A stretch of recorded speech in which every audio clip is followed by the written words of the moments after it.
अस्सलाम वालेकुम। Islamic courses study के साथ मैं हूं कौसर। आज हम बात करेंगे सूरह फुरकान में अल्लाह ताला ने जो मुसलमानों की सिफ़ात बयान फरमाई हैं, जो मोमिनीन की सिफ़ात बयान फरमाई हैं उनके बारे में। लेकिन कुछ सिफ़ात मैंने आपको पिछली वीडियो में बताई थी, वो सबसे पहले रिकॉल कर लेते हैं। सबसे पहली सिफ़ जो अल्लाह ताला ने सूरह फुरकान में बताई है वो ये है कि अल्लाह के बंदे ज़मीन पर आजिज़ी और इंकिसारी के साथ चलते हैं। इसी तरह से दूसरी सिर्फ ये थी कि वो जाहिलों को मुंह नहीं लगाते, और तीसरी सिर्फ ये थी कि वो रातों की इबादत करते हैं। चौथी सिर्फ ये थी कि जहन्नुम के अजाब से पनाह मांगते हैं, और पांचवी सिर्फ ये थी कि खर्च में एतदाल करते हैं। अब इसके बाद की जो सिफात बयान फरमाई हैं उनके बारे में बात करते हैं। अल्लाह ताला कुरान पाक में फरमाते हैं, वल्लज़ीना ला यदऊना मअल्लाहि इलाहन आखरा, और वो जो अल्लाह के साथ नहीं पुकारते कोई दूसरा माबूद, वला यक़्तुलून नफ्सल्लती हर्रमल्लाहु इल्ला बिलहक्की, और उस जान को कत्ल नहीं करते जिसे कत्ल करना अल्लाह ने हराम किया है मगर सिवाय हक के, वला यज़नूना मन यफ़अल ज़ालिका यल्का असामा, और वो जना नहीं करते और जो ये करेगा वो बड़ी सज़ा से दो चार होगा। युदअफ़ लहुल अज़ाबु यौमल क़ियामती व यख़लुद फ़ीही मुहाना, रोज़े क़यामत उसके लिए अज़ाब दो चंद कर दिया जाएगा, यानी दो गुना कर दिया जाएगा, और वो उसमें हमेशा रहेगा ख़वार होकर। किसके लिए? जो जना करेगा। इल्ला मन ताबा व आमना व आमिला आमलन सालिहन, सिवाय उसके जिसने तौबा की और वो ईमान लाया और उसने नेक अमल किए। फ़उलाइका युबद्दिलुल्लाहु सय्यिआतिहिम हसनात, बस अल्लाह उन लोगों की बुराइयां बदल देगा हसनात भलाइयों से। वकानल्लाहु गफूरुर रहीमा, और अल्लाह बख्शने वाला है, निहायत मेहरबान है। वमन ताबा व आमिला सालिहन फ़इन्नहु यतूबु इलल्लाहि मताबा, और जिसने तौबा की और नेक अमल किए तो बेशक वो रुजू करता है अल्लाह की तरफ जैसे रुजू करने का हक है। तो इन आयात मुबारका में भी अल्लाह ताला ने मोमिनीन की सिफ़ात बयान की हैं। 5 में आपको पहले बता चुकी हूँ। छठी सिर्फ अल्लाह ताला ने ये बयान फरमाई है कि वो शिर्क से इज्तनाब करते हैं। ला यदऊना मअल्लाहि इलाहन आखिरा, पहली 5 सिफ़ात में अल्लाह ताला की अताअत और फर्मा बरदारी का जिक्र था, यानी ज़िंदगी के मस्बत पहलुओं का। अब अल्लाह ताला की नाफरमानी से बचने के असूल जिक्र किए गए हैं, और इनमें सबसे पहले अकीदे से मुतल्लिक बात की जा रही है कि वो अल्लाह के साथ किसी को इबादत में शरीक नहीं करते, क्योंकि कुरान मजीद में इरशाद होता है, इन्ना शिर्क लज़ुल्मुन अज़ीम, बेशक शिर्क बहुत बड़ा जुल्म है। इसी तरह से सूरह निसा में इरशाद होता है, बेशक अल्लाह नहीं बख्शेगा कि उसके साथ शरीक ठहराया जाए। शिर्क के मुतालिक हमें एक हदीस भी मिलती है कि रसूलुल्लाह सल्लल्लाहु अलैहि वसल्लम ने फरमाया, 7 हलाक करने वाले गुनाहों से बचो। लोगों ने पूछा, ए अल्लाह के रसूल सल्लल्लाहु अलैहि वसल्लम, वो कौन सा गुनाह है? तो आप सल्लल्लाहु अलैहि वसल्लम ने सबसे पहला गुनाह जिक्र फरमाया वो है अल्लाह के साथ किसी को शरीक ठहराना। शिर्क से इंसान बुज़दिल, नाकारा, तोहम परस्त, हर चीज़ के सामने झुकने वाला बन जाता है, जिससे इंसानी शराफत मिट जाती है। और इसलिए इस सूरत मुबारका में भी अल्लाह ताला ने जो मोमिनीन की सिफ़ात बयान फरमाई है उसमें ये सिर्फ भी बयान फरमाई है कि वो शिर्क से इज्तनाब करते हैं। अब बात करते हैं 7वें गुनाह की तरफ। वला यक़्तुलून नफ्सल्लती, वो नाहक कत्ल से परहेज़ करते हैं। इस सिर्फ में बयान फरमाया जा रहा है कि अल्लाह के बंदे अकीदे को पाक साफ रखने के बाद बुरे अमाल से भी दूरी इख्तियार करते हैं, और इनमें सबसे बड़ा गुनाह किसी को नाहक कत्ल करना है। कुरान मजीद और अहदीस नबी सल्लल्लाहु अलैहि वसल्लम में नाहक कत्ल करने की मज़म्मत बड़े सख्त अल्फाज में की गई है, और इसकी सज़ा अब्दी जहन्नुम बताई गई है। जिस तरह से फरमाया गया है कि इल्ला बिलहक्की, सिवाय हक के सिवा कत्ल करना ये सबसे बड़ा जुल्म है। हक के सिवा कत्ल करना, इससे वो परहेज़ करते हैं।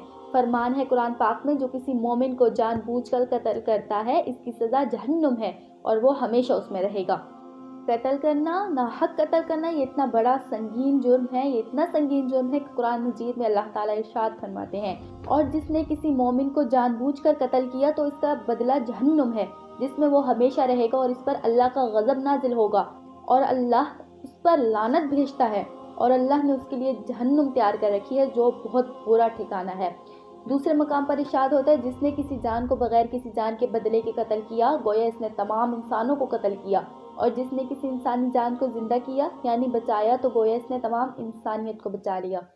एक सूरत है जो इससे मुस्तस्ना करार दी गई है, वो ये है कि अगर कोई इंसान दूसरे इंसान को कत्ल कर दे तो बदले में इसको कत्ल करना ये जायज़ हो जाता है। आखिरी सिफ़ की बात करते हैं, आखिरी नहीं मतलब 8वीं सिफ़ की बात करते हैं। वो जना से नफ़रत करते हैं। वला यज़नूना, معاشرتی جرائم میں قتل کے بعد زنا سب سے بڑا جرم ہے، جس سے معاشرے میں فساد اور مسلمانوں کے درمیان آپس میں دشمنی اور عناد پروان چڑھتا ہے اور پورا معاشرہ انتشار اور خلفشار کا شکار ہو جاتا ہے۔ زنا سے معاشرے کی اخلاقیات تباہ ہو جاتی ہیں۔ آپ صلی اللہ علیہ وسلم نے اپنے الوداعی حج کے خطبے میں ارشاد فرمایا، 4 گناہوں سے خاص طور پر بچو، اللہ کے ساتھ شرک کرنے سے، ناحق قتل کرنے سے، زنا کرنے سے اور چوری کرنے سے۔ اسی طرح سے فرمایا گیا ہے کہ زنا کے قریب نہ جاؤ کیونکہ وہ بے حیائی اور نہایت برا کام ہے۔ اسی طرح سے ان گناہوں کا ذکر کرنے کے بعد ان کی سزا کا بھی ذکر کیا گیا ہے، یعنی جو شخص ان گناہوں کا مرتکب ہوگا اسے سزا ملے گی۔ سامن کا لفظ گناہ کی سزا کے لیے بولا جاتا ہے۔ کچھ علماء نے یہ بھی فرمایا ہے کہ اسامہ جہنم کی ایک وادی کا نام ہے جو بھیانک تکالیف سے بھری ہوئی ہے۔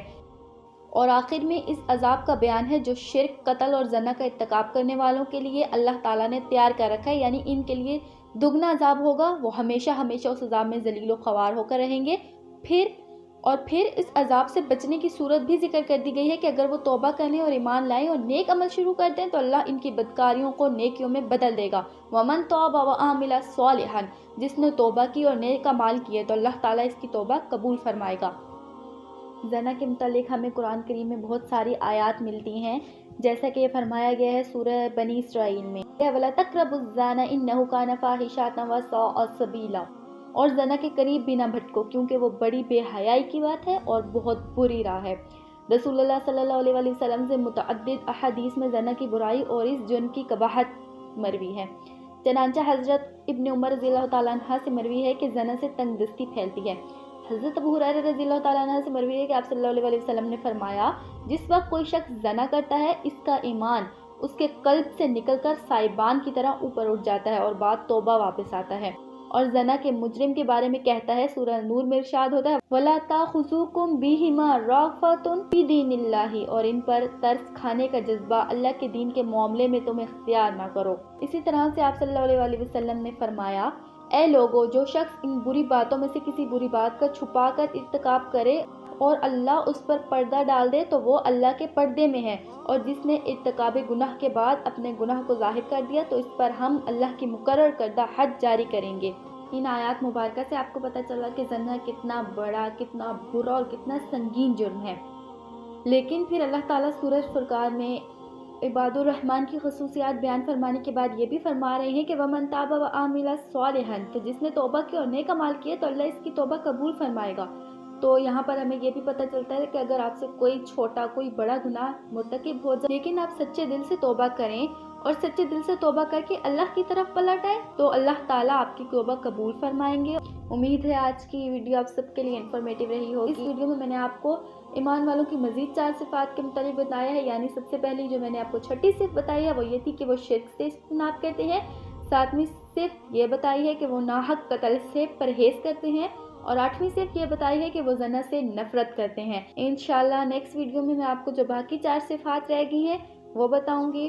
ابھی تک اگر آپ نے میرا چینل سبسکرائب نہیں کیا تو جلدی سے سبسکرائب کر لیں، اور اپنا بہت سارا خیال رکھیے گا، مجھے دعاؤں میں یاد رکھیے گا۔ اللہ حافظ۔